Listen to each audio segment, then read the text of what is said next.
धमकी के तौर पर एक चांटा दिया कि याद रखना कंगना, पार्लियामेंट में जाके अब तुम उल झलूल बयान नहीं दे सकती। अब जाहिर सी बात है, कंगना रनौत एक ऐसी हीरोइन जिसने मुझे एक लफ्ज सिखाया, नेपोटिज्म नेपोटिज्म नेपोटिज्म।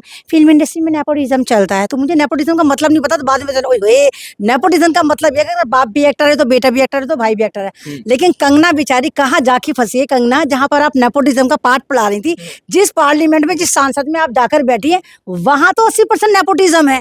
अब्बा भी सांसद तो बेटा विधायक तो कोई एमएलए तो कोई एमएलसी, सब है। आप कंगना वहां पहुंच तो गई, लेकिन वही है ना कि बावले गांव में ऊंट की तरह देख रही कि हुआ क्या है। तो पढ़े लिखे लोग होते हैं जो पार्लियामेंट में जाते हैं, जो समाज से जुड़कर रहते हैं। अभी बावली जाकर तो बैठ गए, इनको ये समझ में नहीं है कब बैठना है और कब उठना है। तो इन्होंने क्या करा, एकदम से जब राहुल गांधी स्पीच दे रहे थे तो और एक सरदार जी भी स्पीच दे रहे थे, इनको बार बार बीमारी थी, ये उठकर खड़ी हो रही थी कि मैं भी चूल मारूं, मैं भी कुछ बोलूं।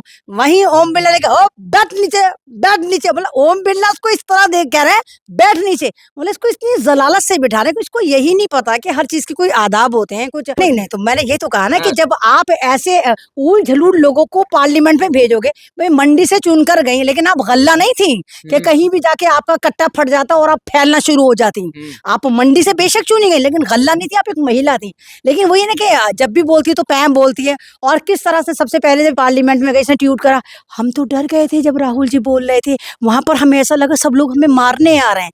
जाहिर औरत वो पार्लियामेंट है, वहां पर कार्रवाई जो होती है वहां पर सोशल मुद्दों पर, देश के मुद्दों पर, महंगाई पर, हर तरह की बातें होती है। देश को किस तरफ उन्नति की तरफ लेके जाया जाता है, वहां पर वो बात होती है। अपोजिशन जो होता है उन कमियों को गिनवाता है जो रूलिंग पार्टी नहीं कर पा रही, ऐसे मुद्दों को अपोजिशन उठाता है। अब ये जाहिर सी बात है, जब भीख में आप एमपी बनोगे और एक नचनिया गवनिया जब पार्लियामेंट में जाते, भाई इनका काम है एंटरटेनमेंट करवाना। भीख में कहाँ एमपी बनी है, चुनाव लड़के एमपी बनी है। तो भीख में सीट तो मिली थी ना। अगर मंडी की सीट किसी सही सी महिला को भारतीय जनता पार्टी देती, भारतीय जनता पार्टी में भी बहुत सभ्य लोग हैं जो बहुत बड़ी बड़ी पोस्ट पर हैं, पढ़े लिखे हैं, लेकिन ये कि सारे इन्होंने तो बीजेपी का तो अजीब ही सभ्य नहीं है। नहीं, कहाँ से सभ्य लगते हैं ये? आप ये देखिए कि शाहीन हम लोगों को बोल रही थी कि 500 रुपए लेकर बैठे। कोई सभ्य महिला किसी एक ऐसे प्रोटेस्ट को जो इंटरनेशनल वायरल था उसको बोल रही थी कि ये महिलाएं शाहीन भाई की मिली 500 रुपए लेके बैठी है। उसके बाद इसने ये जो बैठी थी गोल्ड मेडलिस्ट बैठी थी, इनको भी बोला कि नहीं नहीं ये झूठ बोल रही है, ये ना अपोजिशन के बहकावे में आके करे। उसके बाद इसने किस तरह किसानों की दादियों को 100 रुपए वाली बोला। आपने नहीं देखा सरदार जी पाजी ने क्या बोला कि ये औरत, इसने मेरे घर वालों को बोला था, मेरी माजी को बोला था, मेरे पाजी को बोला नहीं बोला।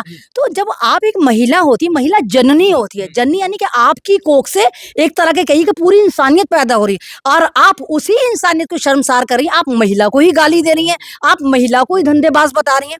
तो इस तरह नहीं होता कंगना। और आपका जो चमाटा है उसने वाली बात दर्शाई कि अगर अब आगे कोई रास्ते खोल दिए कि कोई भी उल झलूल बयान अगर कोई एमपी देता है तो उसको इसी तरह चमाटा अवार्ड से नवाजा जाए। वो चुनाव जीत के आ रही थी दिल्ली में और उसको चांटा मार दे, ऐसे कोई ऐसे थोड़ी होता है।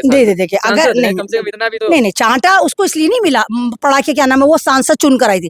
चांटा उसको इसलिए पढ़ा कि तुम पार्लियामेंट में पैराशूट लेकर जा रही हो तो तुम्हें याद रहे कि तुमने किसानों को क्या बोला था। आपने उस लड़की की माँ को ये बोला था कि 100 रुपए लेके बैठी। जाहिर सी बात है इन्होंने हमें बोला था, शाहीन बाग वालों को बोला था, लेकिन हमने तो बतू इज्जू मंतशा वतू जिल्लू मंतशा वाली बात छोड़ दी कि हमारा अल्लाह ताला सुलट लेगा। लेकिन मेरी जो किसान की बेटी ने चांटा मारा, काश तुम 3 चांटे मारती तो एक चांटा हमारा क्लियर हो जाता, शाहीन बाग का उधार क्लियर होता, और एक चांटा जो हमारी पहलवान बैठी थी, रेसलर पहलवान बैठी थी जो गोल्ड मेडलिस्ट थी, उनका भी हिसाब बराबर होता। 2-3 चांटे लगने चाहिए थे, क्योंकि इसने 3 जगह बदतमीजी करी। 3